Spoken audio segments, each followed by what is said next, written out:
When Cherry Blossoms Whisper. Volume 1, The First Petal. Chapter 7, Stargazing Traps. The school year was winding down, and despite the persistent warmth of the spring air, the astronomy club had arranged a trip to the mountains for a night of stargazing. It was supposed to be a fun, relaxed event where students could unwind and marvel at the constellations in the clear sky. But for Haruto, it felt like more of a trap. Sakura had been invited to join, much to Haruto's surprise. She'd initially turned down the invitation, claiming she wasn't interested in the stars, but somehow she had ended up tagging along with him anyway.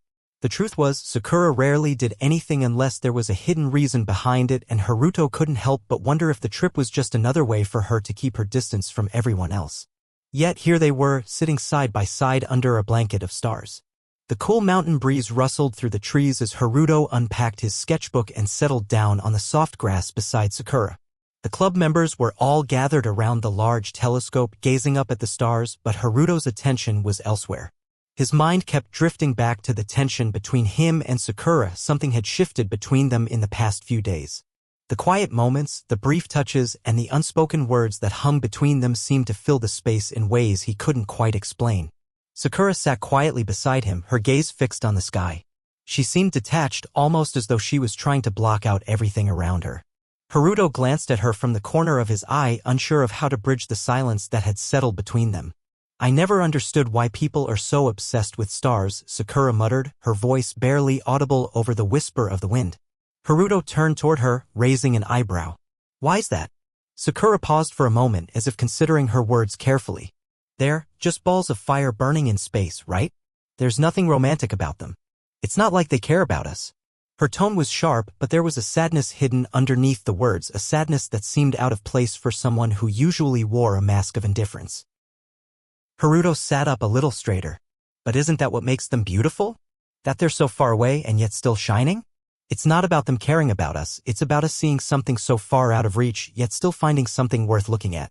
Sakura turned her head slightly to glance at him, her expression unreadable. "Maybe, but I don't think it's that simple." There was a brief pause before she added, her voice quieter, "I used to like the stars. But then something changed." She didn't elaborate further, and Haruto could tell she was holding something back. "Something changed?"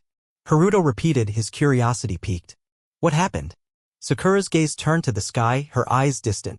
"I lost someone," she said, her voice barely a whisper. "And after that, the stars didn't seem as bright. They didn't seem as important anymore."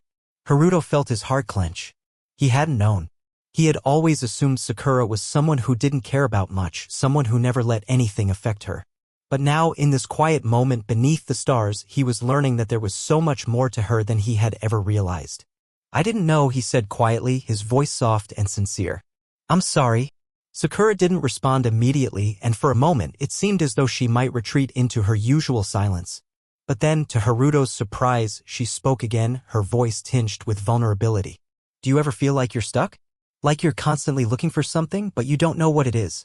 She glanced at him, her eyes searching his face for a reaction. Haruto blinked, momentarily taken aback by the question. He had always felt out of place, unsure of his own desires and ambitions. "Yeah, I guess I do," he admitted. "I feel like I'm just floating sometimes, waiting for something to happen. But I don't know what that something is." Sakura nodded slowly, as if she understood exactly what he meant. She turned her gaze back to the stars, her expression pensive. "For a long time, I thought the stars could guide me. I thought they could show me where I was supposed to go," she said softly. "But now, I think I have to find my own way. I can't rely on something that's so far away." Haruto was silent for a moment, absorbing her words. He wasn't sure why, but the more he listened to Sakura, the more he felt like he was learning about himself too. It was as though her struggles were beginning to mirror his own, and somehow that made everything feel a little less lonely. "You don't have to find everything by yourself, you know," Haruto said quietly. "It's okay to let people in. I mean, I don't know everything, but if you ever want to talk, I'll listen." Sakura turned her head to look at him again, and for the first time in a while, Haruto saw something in her eyes that he hadn't seen before, softness. It was fleeting, like a whisper carried away by the wind, but it was there. Just for a moment. "Thanks," she said simply, and the words felt more like a promise than a gesture of politeness. The rest of the night passed quietly, the sound of distant laughter from the other students barely reaching them. Haruto and Sakura sat together, sharing their thoughts about the stars, the sky, and the unknown futures that lay ahead. And for once, Haruto didn't mind the silence between them. It wasn't uncomfortable anymore. It was just peaceful.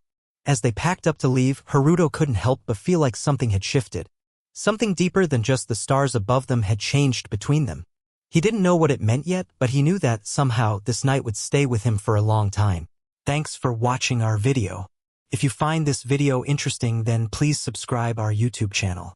If you're watching this video from TikTok, Facebook, or Instagram, then follow our page for more contents like this.